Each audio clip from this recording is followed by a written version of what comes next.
مکہ کے ماحول میں توحید کی دعوت آپ کے لیے صبر آزما ثابت ہوئی۔ 3 سال تک کسی وجہ سے آپ پر کوئی ایمان نہ لا سکا۔ 2 مربع کلومیٹر میں آباد مکہ میں جس طرح کوئی سایہ دار درخت نہیں تھا، اسی طرح آپ ساتھیوں اور حمایتیوں سے بھی خالی تھے۔ 4 لوگ تھے جو آپ کے قریب ہو سکتے تھے: آپ کی بیوی حضرت خدیجہ، آپ کے چچا زاد بھائی حضرت علی، آپ کے غلام حضرت زید اور آپ کے دوست حضرت ابو بکر۔ حضرت ابو بکر کی بیٹی حضرت عائشہ پیدائشی مسلمان تھیں۔ ان کی پیدائش کے بعد حامیوں کی تعداد 5 ہو جاتی ہے۔ تو یوں ہم دیکھتے ہیں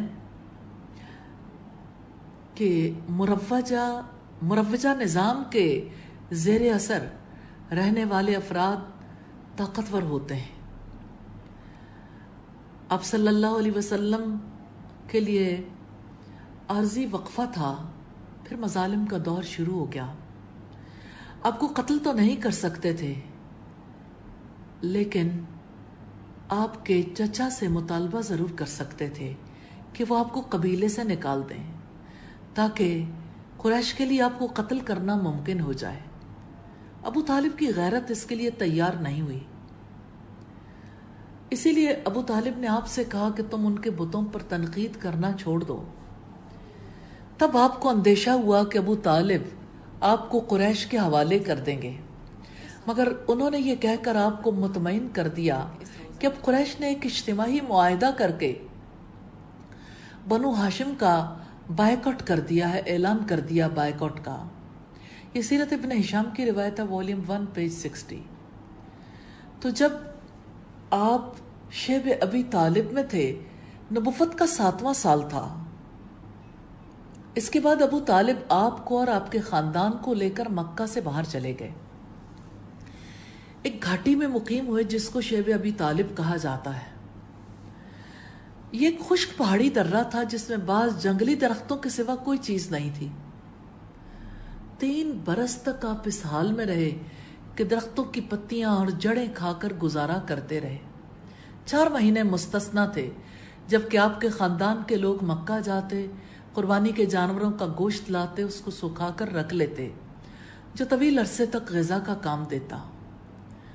پھر 3 برس گزرے، نبوت کے 10ویں برس معاہدہ ختم ہو گیا۔ ابو طالب کے لیے اس کی شدت جان لیوا ثابت ہوئی۔ 620 عیسوی میں ابو طالب کا انتقال ہو گیا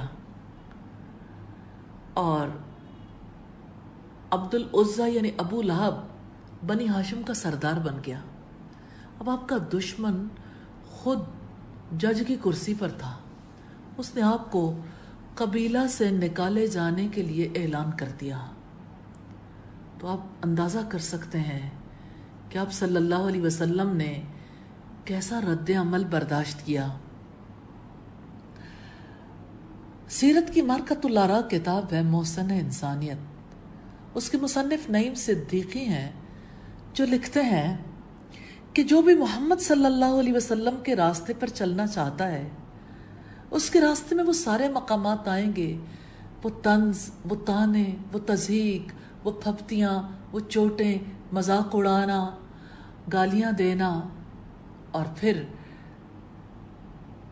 مشکیں کسنا، اور شیب ابی طالب اور طائف کا واقعہ، اور پھر ہجرت کا ہو جانا، اور پھر مختلف غزوات، اور پھر مکہ کا فتح ہو جانا۔ یہی دراصل حقیقت کو قبول کرنے کا رد عمل ہے۔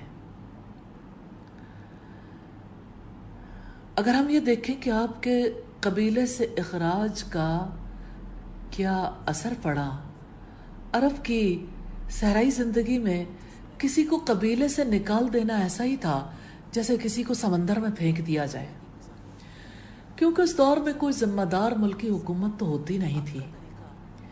انسان قبیلے کی حمایت میں ہی زندگی گزارتے تھے۔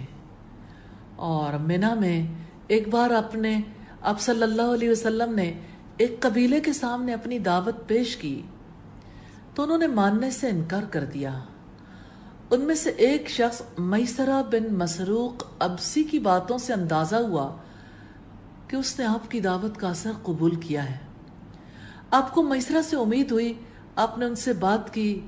میسرہ نے جواب دیا، آپ کی بات کتنی اچھی اور نورانیت سے بھری ہوئی ہے، مگر میری قوم مخالف ہے، اور آدمی اپنی قوم کے ساتھ ہی رہ سکتا ہے۔